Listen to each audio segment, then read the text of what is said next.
Les adventistes en Ukraine se joignent avec enthousiasme à la campagne Christ pour l'Europe.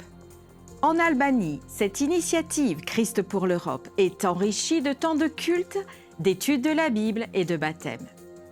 Le séminaire théologique adventiste du 7e jour à l'université Andrews lance 3 nouvelles initiatives pour le programme de Master in Divinity. Le leadership de l'Église adventiste dans la région interaméricaine encourage les efforts pour toucher les communautés urbaines et séculières. Une mission médicale offre des soins essentiels sur une île isolée en Malaisie. Ces histoires et d'autres nouvelles pleines d'espoir maintenant sur ANN.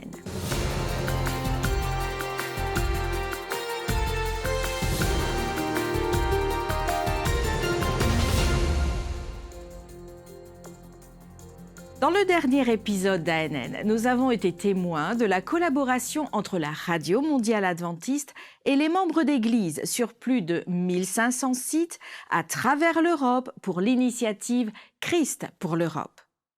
Dans le rapport qui suit, nous verrons comment l'Ukraine a exprimé un vif intérêt à s'impliquer dans cette campagne, malgré presque 2 ans de conflits dévastateurs. L'Église adventiste a chaleureusement accepté ce défi. Nos jeunes peuvent achever l'œuvre de proclamer au monde le message du dernier jour de Dieu, mais ils doivent être correctement formés. Alors qu'il était question d'évangéliser l'Europe, l'Ukraine déchirée par la guerre voulait être incluse malgré les défis évidents à surmonter. Avec enthousiasme et des prières, nous avons choisi de voir Jésus briller dans les ténèbres de l'adversité. Depuis 2020, la série évangélique de la Radio mondiale Advancite, Unlock Bible Prophecies, prépare le terrain dans toute l'Ukraine. Des passants m'ont dit qu'ils avaient regardé la série et avaient été baptisés. Maintenant, ils s'investissent dans la conversion des âmes. Gloire à Dieu. AWR savait que nous devions diffuser l'Évangile dans ces zones de guerre. Les GodPods sont des lecteurs audio à énergie solaire avec des messages bibliques et de santé préenregistrés dans la langue locale. Nous sommes associés à un petit groupe appelé Gideon's Rescue Company qui est prêt à aller, à tout moment, là où Dieu les appelle. Armés de prières, ces hommes ont passé plusieurs semaines en avril et en septembre sur les lignes de front en Ukraine pour distribuer des centaines de GodPods aux soldats. AWR a également élaboré un plan d'action pour l'aide humanitaire appelé AWR 360 on the Move, un semi-remorque équipé en matériel médical, en littérature évangélique et même d'un système de diffusion radio. En moyenne, plus de 60 personnes étaient servies chaque jour.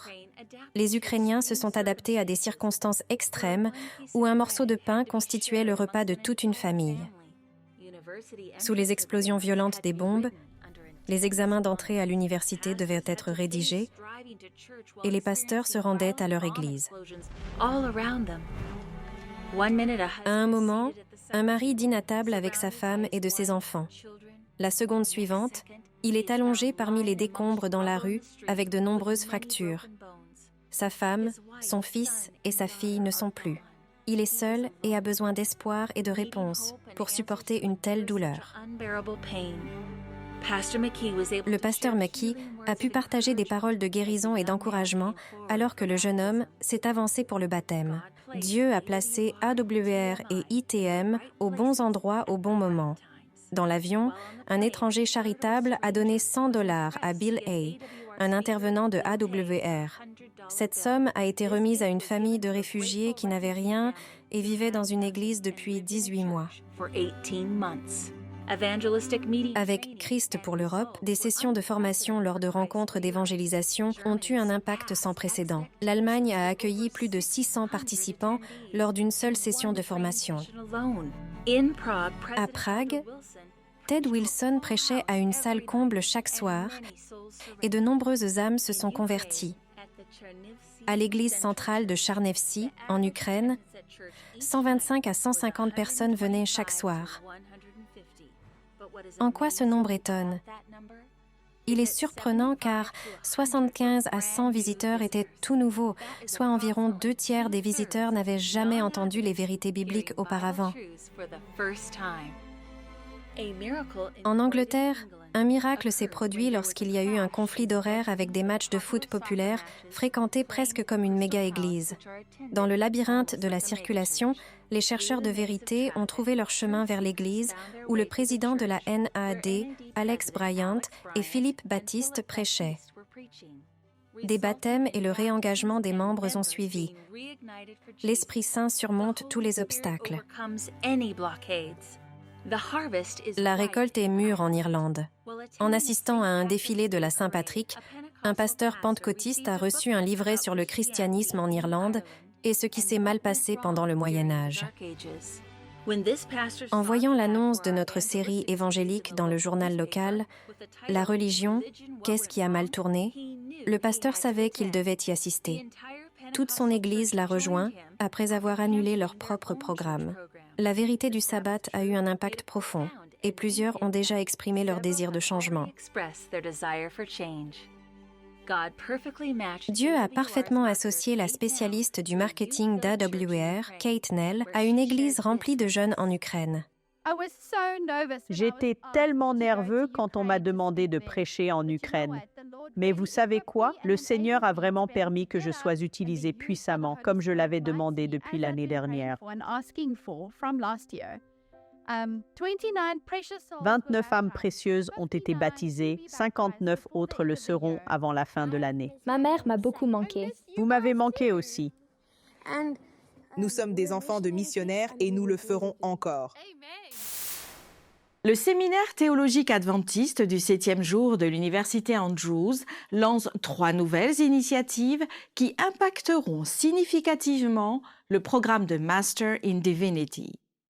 L'une d'elles consiste en un programme de double diplôme, le MDiv et le Master en administration de la santé, visant à intégrer l'administration des soins de santé et le ministère pastoral. Suivons de plus près cette évolution passionnante. Cela renforcera les compétences de nombreux étudiants. Pas tous, mais beaucoup pourront travailler dans des environnements communautaires, des hôpitaux, en tant qu'aumôniers, administrateurs de santé, pour offrir plus d'opportunités de s'engager dans les centres urbains. Donc, toutes ces initiatives proposent de meilleurs outils à ceux qui sont sur le terrain. Wagner Kuhn, professeur en mission mondiale, souligne également que le programme de Master in Divinity est lancé avec une cohorte enseignée entièrement en espagnol. Ce programme, mené en collaboration avec la Fédération de Floride, est une première dans la région nord-américaine. Beaucoup de pasteurs qui parlent espagnol parlent aussi anglais, ce qui les préparera mieux pour étendre leur ministère dans d'autres langues également. C'est très important de pouvoir être pasteur d'une église anglophone ou d'une église internationale. Plus vous êtes formé, plus vous avez de dons, plus vous aidez votre communauté. Le leadership de l'Église adventiste de la région interaméricaine met activement l'accent sur des initiatives visant à entrer en relation avec les communautés urbaines et séculières. Le leadership de l'Église adventiste dans les pays de la région administrative interaméricaine encourage les efforts pour atteindre les communautés urbaines et séculières. De nouvelles congrégations adventistes du 7e jour mènent un projet innovant pour partager le message de l'Évangile. Appelées Églises amicales, ces congrégations sont composées d'étudiants universitaires, de professionnels du monde des affaires et de personnes qui ne fréquentent généralement pas les services religieux traditionnels. Les pasteurs et les autres dirigeants ont été spécifiquement formés pour travailler au sein de ces églises amicales. Des bâtiments moins distinctifs, des services de culte moins formels, des projets communautaires et des activités régulières, comme des matchs de football, font partie des actions stratégiques visant à attirer les individus et à partager le message d'espoir avec des personnes au mode de pensée laïque. Ces initiatives sont actuellement actives dans 10 villes comptant plus d'1 million d'habitants répartis dans 4 pays. le Mexique, le Salvador, la Colombie et le Panama. Dans la rubrique « Cette semaine dans l'histoire adventiste », Michael Yonker parle de la mission de l'Institut de recherche en géosciences qui a été créé il y a plus de 60 ans. Le but de cet institut est d'explorer la relation entre la science moderne et le récit biblique de la création. Le 25 octobre 1957, le président de la Conférence générale, Reuben Figure, a présenté une proposition au comité de la Conférence générale pour former des personnes en géologie et paléontologie. Cette proposition suggérait d'envoyer 2 hommes expérimentés pour des études avancées dans ces domaines et la nomination d'un comité pour superviser cette initiative. Figure a été membre de ce comité. Ce fut le commencement de l'Institut de recherche en géosciences, ou GRI, d'abord à l'Université missionnaire Emmanuel, puis à l'Université Andrews. L'Institut de géosciences continue de servir la Conférence générale en examinant la relation entre la science actuelle et le récit biblique de la création. Selon sa mission, il vise à étudier le monde naturel pour développer et partager une vision conforme à l'enseignement biblique, comme le reflète la déclaration de croyance fondamentale des adventistes sur la création. Parmi les premiers dirigeants figuraient le Dr Frank, le Dr Robert, le Dr Harold et le Dr Ariel, fondateurs du futur département des sciences de la Terre et de la biologie à l'université de Loma Linda. C'est là que le GRI s'est installé après une brève période au Michigan. Le programme à Loma Linda, élaboré en partenariat avec le GRI, était unique. Pour regarder l'épisode complet « Création » de l'Institut de recherche en géosciences, rendez-vous sur le site officiel en anglais de l'Église adventiste du 7e jour sur YouTube et recherchez ASTR, puis This Week in Adventist History. Rendons-nous maintenant en Albanie, où l'Église adventiste du 7e jour a connu un renouveau dans les années 1990, témoignant de la foi et de la résilience. La communauté locale, bénie d'une jeunesse dynamique et dévouée, a récemment célébré son engagement indéfectible par le joyeux baptême de 2 personnes. Les membres locaux se sont réunis pour le 2e camp familial albanais dans la ville d'Elbasan, qui s'est impliqué dans l'initiative Christ pour l'Europe. Le pasteur Elbert Kuhn, secrétaire associé de la Conférence générale des adventistes du 7e jour, a été le principal orateur de ce camp familial annuel en Albanie. Il a souligné l'importance de collaborer avec la communauté locale pour partager l'évangile. Le pasteur Delmar Rice, président de l'Église adventiste du 7e jour dans ce pays, explique que ce camp est une occasion unique de rassembler et d'unir chaque année les membres de toutes les églises albanaises. Le baptême de Mirela Zila par son fils, le pasteur Marco Fracheri, a suscité beaucoup d'émotions. Leur joie et leur gratitude partagée. Une mission médicale permet d'offrir des services de santé essentiels sur l'île reculée de Gaïa en Malaisie. Malgré sa beauté naturelle, l'emplacement éloigné de cette île pose des défis en matière d'accès aux soins de santé, ce qui se traduit par une disponibilité limitée de ces soins pour ses habitants. La mission médicale vise à combler cet écart et à fournir une assistance indispensable. Des consultations gratuites, des médicaments, des examens de base et des ateliers ont été proposés pour traiter divers problèmes sanitaires auxquels fait face la population locale. La mission de santé était le résultat d'un effort collaboratif entre l'Église adventiste de Sabah et le Bureau régional adventiste en Malaisie. À la tête de cette initiative se trouvait le docteur Jeanne Botabara Yap, directrice des ministères de la Santé pour la Malaisie, et Doreen Lim, directrice des ministères de la Santé à Sabah. Le nouveau programme d'Advent Health for Children pour le syndrome de Down offrira des soins révolutionnaires pour les enfants et les adultes et établira une nouvelle norme de soins de santé dans le sud-est des États-Unis. La clinique Smile with Stella Tremonti, portant le nom de la fille de Mark Tremonti, guitariste du célèbre groupe Creed, est située à Orlando, en Floride. Les patients atteints de trisomie vivent au-delà de l'enfance, jusqu'à la cinquantaine ou la soixantaine. Beaucoup d'entre eux ont des emplois d'adultes normaux et font partie de la société. Mais la formation pour le trisomie se fait principalement avec des pédiatres. Donc une fois l'âge des 18 ans atteint, les parents se retrouvent seuls. Même les généralistes ne se sentent pas à l'aise. C'est un besoin. Dans certaines régions, cela n'existe pas. C'est pourquoi je pense que c'est vraiment important. Puisque les patients atteints de trisomie vivent plus longtemps, nous avons besoin de professionnels pour s'occuper d'eux adultes. Lorsque ma femme et moi avons découvert que notre enfant allait naître avec la trisomie 21, nous avons pris à cœur de sensibiliser et de soutenir autant que possible les personnes atteintes. Nous sommes ici pour annoncer que nous ouvrons la clinique de la trisomie 21 Smile with Stella Tremonti avec Advent Health. C'est l'une des choses les plus importantes et enthousiasmantes de notre vie. Lorsque ma femme et moi avons contacté la Société nationale de la trisomie 21 pour un partenariat avec Advent Health for Children afin de mettre en place cette clinique, l'une de leurs plus grandes préoccupations était que la plupart des cliniques se concentrent uniquement sur les enfants. Une fois qu'ils ont grandi et deviennent adultes, que font-ils? Ma femme et moi avons remarqué que plus vous investissez dans le développement de votre enfant atteint du syndrome de Down, plus vous les verrez s'épanouir. Si elle ne suivait pas de thérapie tous les jours et ne bénéficiait pas des opportunités qu'elle a eues, elle ne se serait pas épanouie. Il est très important d'avoir un centre où les gens savent que tout a été préparé pour eux.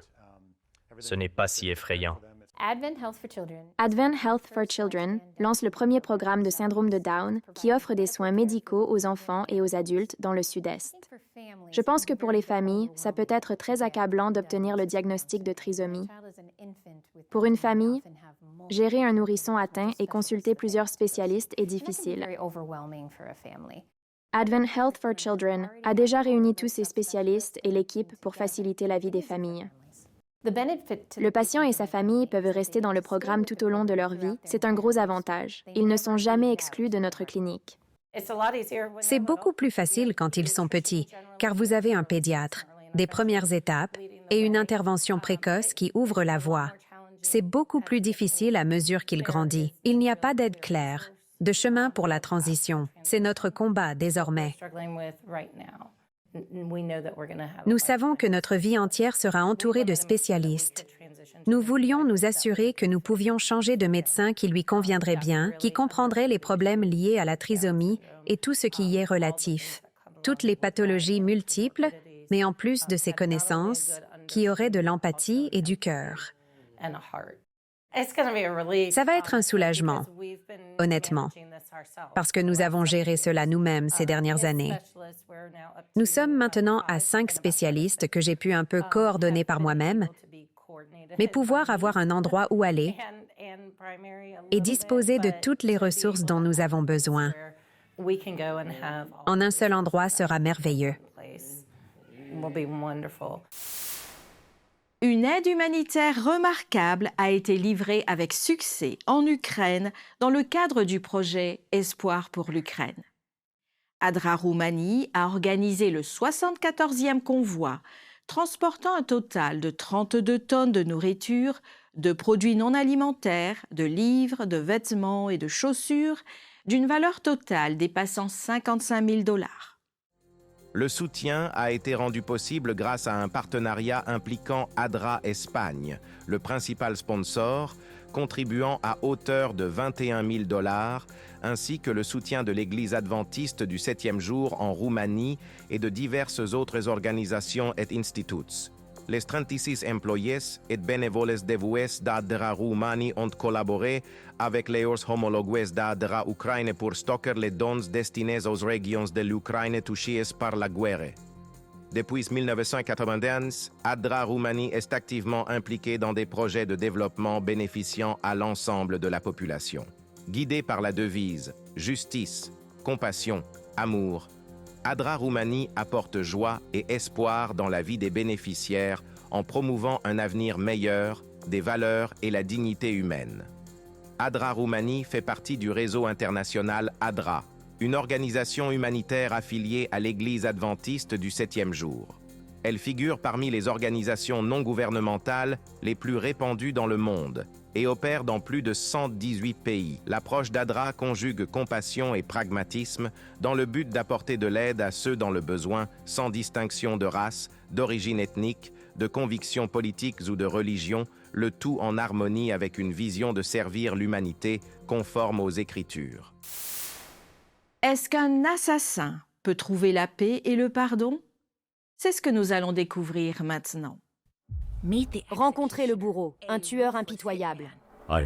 J'ai tellement tué. Comment Dieu pourrait-il me pardonner?